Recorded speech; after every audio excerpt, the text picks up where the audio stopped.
Assalamualaikum warahmatullahi wabarakatuh. Apa kabar anak-anakku sekalian di rumah? Semoga kalian baik-baik saja. Hari ini kita akan belajar yaitu tentang beriman kepada kitab-kitab Allah. Namun sebelum pelajaran kita mulai, mari kita membaca surat Al-Fatihah seperti biasa sebelum kita memulai pelajaran. Mari kita baca surat Al-Fatihah, yang di rumah mengikuti bersama-sama. A'udzu billahi minasy syaithanir rajim.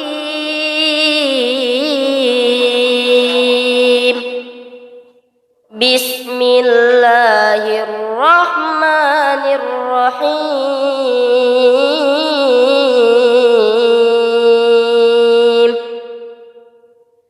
Alhamdulillahi rabbil alamin.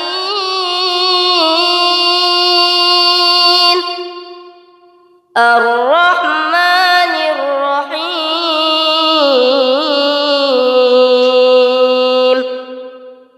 Maliki yaumiddin.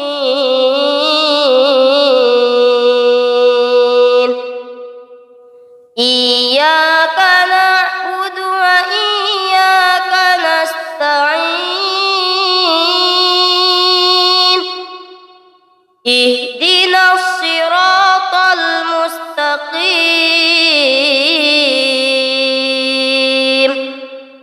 Siratal ladzina an'amta 'alaihim ghairil maghdubi 'alaihim waladdallin.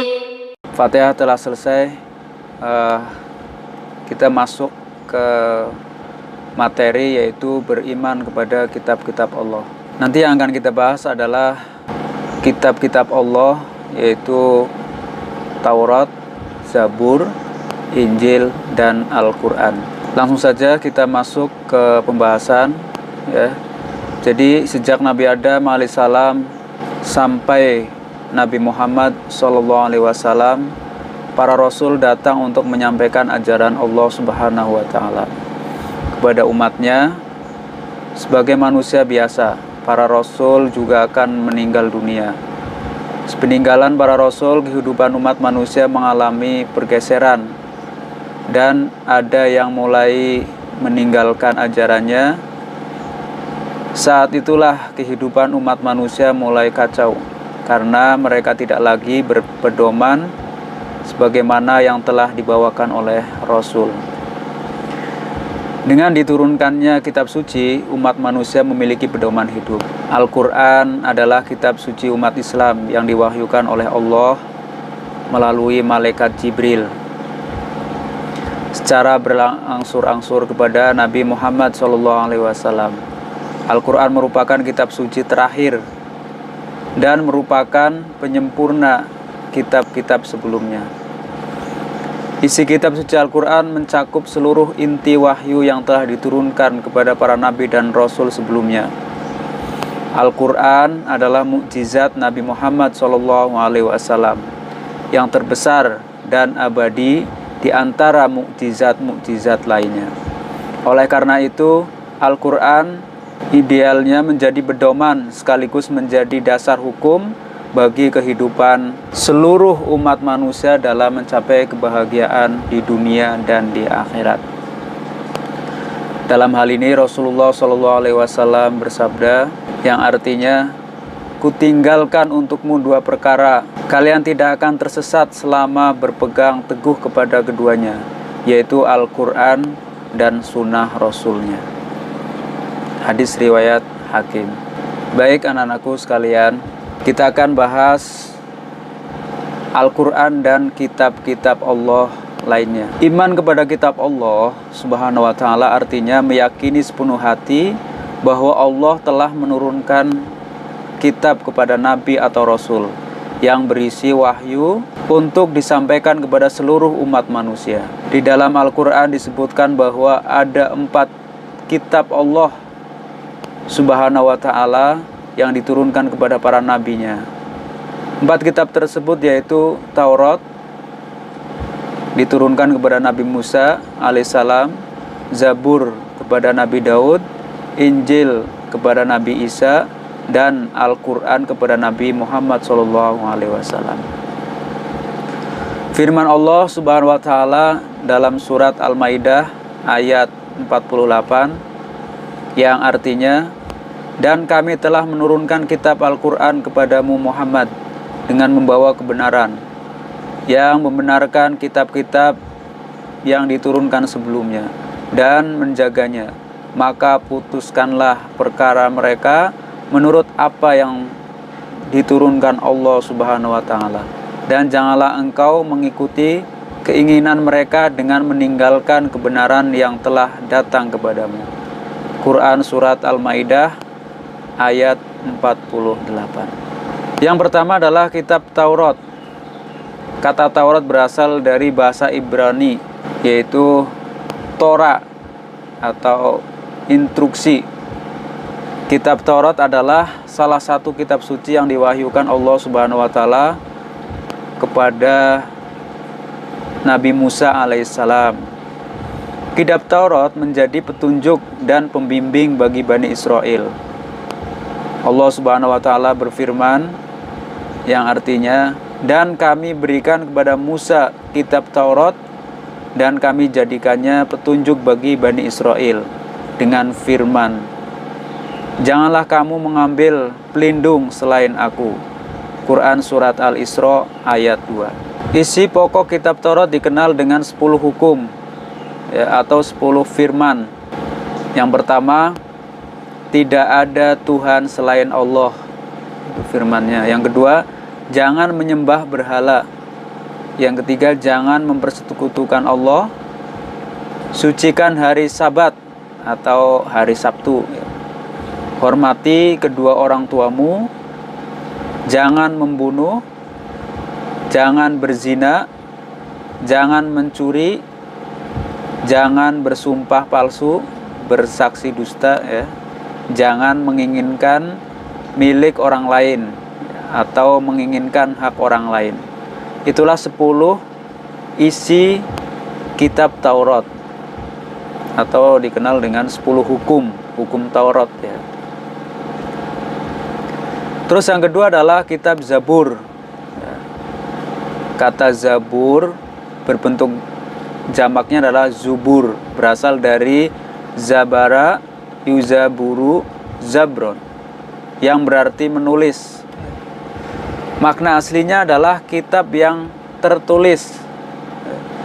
Zabur dalam bahasa Arab dikenal dengan sebutan Mazmur, jamaknya adalah Mazamir ya. Dalam bahasa Ibrani disebut Mizmar, yaitu nyanyian rohani yang dianggap suci ya. Sebagai ulama menyebutkan Mazmur yaitu salah satu kitab suci yang diturunkan sebelum Al-Quran ya, selain Taurat dan Injil. Terus ayat yang menegaskan keberadaan kitab Zabur antara lain, Inna auhayna ilaika kama auhayna ila Nuhi wan nabiyyina min ba'di wa auhayna ila Ibrahim wa Ismail wa Ishaq wa Yaqub wal asbati wa Isa wa Ayyub wa Yunus wa Harun wa Sulaiman wa atayna Dawud zabura. Artinya, sesungguhnya kami mewahyukan kepada Muhammad sebagaimana kami telah mewahyukan kepada Nuh dan nabi-nabi setelahnya, dan kami telah mewahyukan pula kepada Ibrahim, Ismail, Ishak, Yakub dan anak cucunya, Isa, Ayub, Yunus, Harun dan Sulaiman. Dan kami telah memberikan kitab Zabur kepada Daud. Kitab Zabur berisi kumpulan ayat-ayat yang dianggap suci ya. Ada 150 surah dalam kitab Zabur yang tidak mengandung hukum-hukum, tetapi hanya berisi nasihat-nasihat, hikmah, pujian, dan sanjungan kepada Allah Subhanahu wa Ta'ala. Secara garis besar, nyanyian rohani yang disenandungkan oleh Nabi Daud alaihissalam dalam kitab Zabur terdiri atas 5 macam. Yang pertama adalah nyanyian untuk memuji Tuhan. Yang kedua adalah nyanyian perorangan sebagai ucapan syukur. Yang ketiga adalah ratapan-ratapan jamaah. Yang keempat adalah ratapan dan doa individu. Dan yang kelima adalah nyanyian untuk raja. Ya, jadi intinya kitab Zabur itu berisi nasihat atau nyanyian-nyanyian rohani ya. Biasanya kalau di gereja itu dipakai ya nyanyian-nyanyian itu diambil dari kitab Zabur. Yang ketiga adalah kitab Injil. Kitab Injil diwahyukan oleh Allah Subhanahu wa taala kepada Nabi Isa alaihissalam. Kitab Injil yang diturunkan kepada Nabi Isa alaihissalam memuat keterangan-keterangan yang benar dan nyata, yaitu perintah Allah Subhanahu wa taala agar manusia mengesahkan dan tidak menyekutukannya dengan suatu apapun. Dalam kitab Injil terdapat pula keterangan mengenai akan lahirnya nabi yang terakhir dan penutup para nabi dan rasul bernama Ahmad atau Muhammad Sallallahu Alaihi Wasallam. Kitab Injil diturunkan kepada Nabi Isa alaihissalam sebagai petunjuk dan cahaya penerang bagi manusia. Nabi Isa alaihissalam diutus untuk mengajarkan tauhid kepada umat atau mengikutinya. Tauhid di sini artinya mengesahkan Allah dan tidak menyekutukannya. Dalam hal ini Allah Subhanahu wa taala berfirman dalam surat Al-Hadid ya, ayat 27. A'udzubillahi minasyaitonirrajim. Tsumma qaffayna ala atharihim birusulina wa qaffayna bi Isa ibn Maryam wa atainahul Injil wa ja'alna fi qulubil ladzina tabauhu ra'fatan wa rahmah. Artinya, kemudian kami susulkan rasul-rasul kami mengikuti jejak mereka, dan kami susulkan pula Isa putra Maryam, dan kami berikan Injil kepadanya, dan kami jadikan rasa santun dan kasih sayang dalam hati orang-orang yang mengikutinya. Quran Surat Al-Hadid ayat 27. Kitab Injil dan kitab Taurat yakni sudah mengalami perubahan ya, dan gantian yang dilakukan oleh tangan manusia. Kitab Injil yang sekarang memuat tulisan dan catatan perihal kehidupan atau sejarah hidup Nabi Isa alaihissalam. Kitab ini ditulis menurut versi penulisnya ya, yaitu Matius, Markus, Lukas, dan Yohana ya. Mereka sebenarnya bukanlah orang-orang yang dekat dengan masa hidup Nabi Isa alaihissalam. Sejarah mencatat sebenarnya masih ada lagi kitab Injil versi Barnaba ya. Isi dari Injil Barnaba ini sangat berbeda dengan isi 4 kitab Injil yang tersebut di atas. Jadi kitab Injil dan Taurat ini sudah banyak mengalami perubahan ya. Jadi yang asli itu masih ada tapi tidak diajarkan ya, disimpan ya. Kalau yang asli itu tertulis sejarah Nabi Muhammad SAW sebagai Nabi akhir zaman, tapi oleh para penulis ya yang merubah itu dihapus tentang sejarah kenabian Nabi Muhammad SAW. Terus yang keempat adalah kitab Al-Quran. Kita semua sebagai orang Islam ya. Al-Quran merupakan kitab suci yang diturunkan Allah Subhanahu wa taala kepada Nabi Muhammad SAW melalui malaikat Jibril. Al-Quran tidak diturunkan sekaligus ya, melainkan secara berangsur-angsur. Al-Quran diturunkan selama kurang lebih 23 tahun atau tepatnya 22 tahun, 2 bulan, 22 hari ya. Al-Quran terdiri atas 30 juz, 114 surat, 6.236 ayat, 74.437 kalimat, dan 325.345 huruf. Apa kalian sudah pernah menghitung huruf Al-Quran? Lah, kalau dihitung-hitung adalah jumlah hurufnya 325.345 huruf. Wahyu yang terakhir turun adalah surat Al-Maidah ayat 3 ya. Ayat tersebut turun pada tanggal 9 Dzulhijjah tahun 10 Hijriah ya, di Padang Arafah ketika Nabi Muhammad SAW sedang menunaikan haji wada, haji perpisahan ya.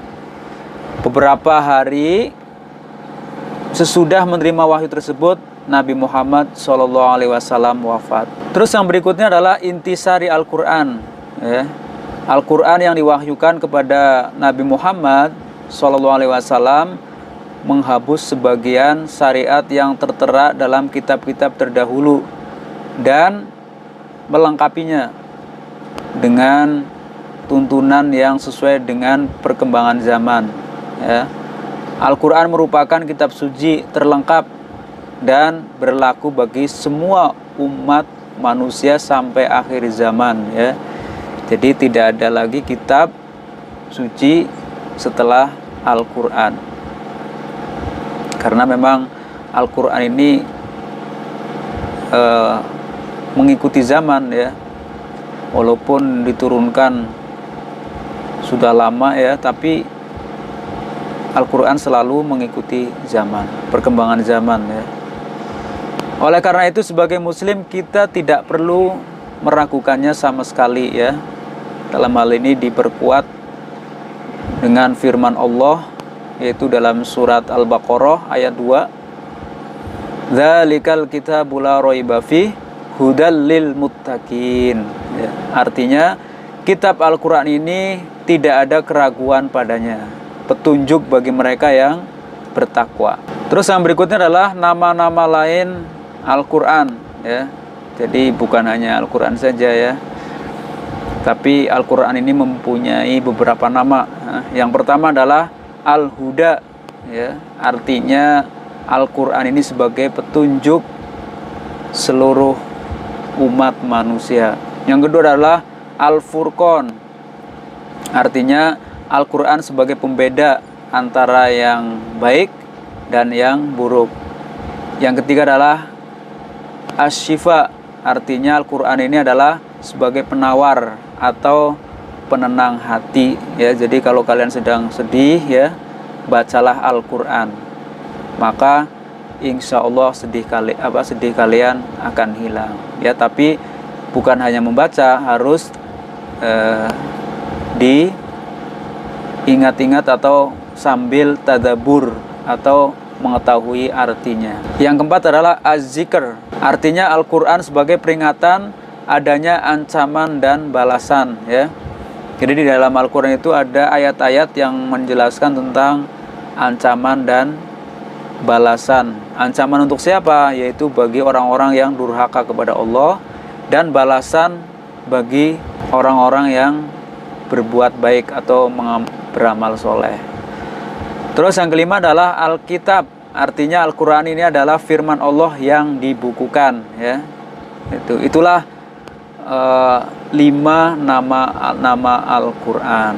Terus isi Al-Quran itu apa saja? Yang pertama adalah akidah atau keimanan ya. Di dalam Al-Quran itu dijelaskan tentang mengesahkan Allah atau akidah yang benar itu seperti apa ya. Itu di Al-Quran sudah dijelaskan.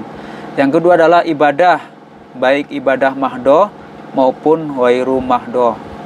Yang ketiga adalah akhlak seorang hamba kepada Khalik, kepada sesama manusia dan alam semestanya dan alam sekitarnya. Yang keempat adalah muamalah, yaitu hubungan manusia dengan sesama manusia ya. Jadi dijelaskan di situ hubungan baik antara sesama manusia ya. Terus yang kelima adalah kisos, yaitu cerita. Yang kelima adalah kisah, yaitu cerita Nabi dan Rasul. Terus orang-orang soleh dan orang-orang yang ingkar ya. Di Al-Quran itu dikisahkan ya. Contohnya kisah Nabi dan Rasul ya. Terus orang soleh, contohnya keluarga Imron ya itu. Terus orang-orang yang ingkar contohnya siapa? Fir'aun ya. Itu dijelaskan dalam Al-Quran. Yang keenam adalah semangat mengembangkan ilmu pengetahuan. Terus keistimewaan Al-Quran ya. Yang pertama adalah sebagai petunjuk dan rahmat bagi orang-orang yang beriman dan bertakwa. Ya, yang kedua adalah sebagai informasi kepada setiap umat bahwa nabi dan rasul terdahulu mempunyai syariat atau aturan dan caranya masing-masing dalam menyembah Allah Subhanahu wa taala. Yang ketiga adalah Al-Qur'an sebagai kitab suci terakhir dan terjamin keasliannya. Jadi mulai dari diturunkan Allah sampai sekarang tidak ada yang berubah sama sekali. Pernah beberapa orang ingin merubah tapi pasti ketahuan karena memang Al-Qur'an ini Allah yang menjaganya. Terus yang keempat adalah Al-Qur'an tidak dapat manusia yang ingin menyimpangkannya, ya. Yang kelima, membaca dan mempelajari isi Al-Qur'an merupakan ibadah. Terus yang berikutnya adalah menerapkan perilaku mulia, ya. Bagi orang yang beriman kepada kitab-kitab Allah, ia akan melakukan perilaku mulia sebagai berikut, ya. Yang pertama adalah meyakini bahwa kitab-kitab suci sebelum Al-Qur'an datang dari Allah Subhanahu wa taala. Yang kedua adalah Al-Qur'an sudah dijaga kemurniannya oleh Allah Subhanahu wa taala sampai sekarang. Ya, yang ketiga adalah menjadikan Al-Qur'an sebagai petunjuk dan pedoman hidup, ya. Dan tidak sekali-kali berpedoman kepada selain Al-Qur'an. Berusaha untuk membaca Al-Qur'an dalam segala kesempatan, dikala suka maupun duka, ya. Kemudian belajar memahami arti dan isinya. Yang kelima adalah berusaha untuk mengamalkan isi Al-Qur'an di dalam kehidupan sehari-hari, baik di waktu sempit maupun di waktu lapang. Ya, mungkin itu saja yang bisa saya sampaikan. Jangan lupa kalian isi daftar hadir di kolom komentar, ya. Terus setelah kalian selesai menonton video ini, ya, atau pembelajaran ini, kalian simpulkan, ya, ditulis di kolom komentar juga. Yang pertama adalah nama, terus kesimpulannya apa, ya. Nanti akan saya catat untuk kesimpulan dan daftar hadir. Jangan lupa nama dan kelas, ya. Sekian dari saya akhiri. Assalamualaikum warahmatullahi wabarakatuh.